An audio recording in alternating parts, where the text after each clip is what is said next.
Bancada Governo do Ministério Finanças acelera processo de distribuição pacote de execução orçamento geral Estado tina reunião Ronaldo Recém Lima. Terça-feira, e a reunião plenária da sessão da Huluk tina reunião Ronaldo Recém Lima. Presidente e Comissão CNB trata assunto finanças públicas, deputada Cedelísia Faria dos Santos. Sugere para o Ministério Finanças acelera processo de distribuição pacote de execução OZR Rua Ronaldo Recém Lima.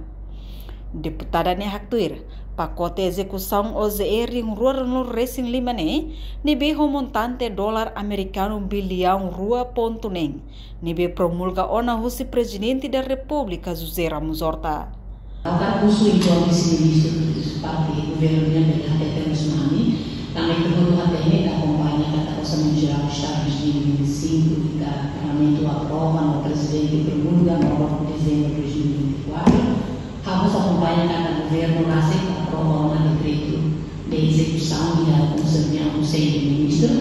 Parabéns para ele. Mas bem, todo data você ao chegar para o Ministério de Finanças distribuir pacote orçamento de 2025 para o Ministério da Saúde.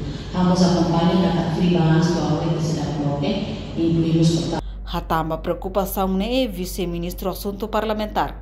Adérito Hugo da Costa justifica. Ministério Finanças se convoca encontro rolinha ministerial, onde halo abertura do sistema, não é execução belela ou ona. Reportagem Melda Fátima, televisão Timor Post. Janela informação ba emohoto. Atua tem informação atual dia clio. Kita haluha. Haneham botão subscribe, like. Halo comentário no fahe tutang ba media sosial hotu.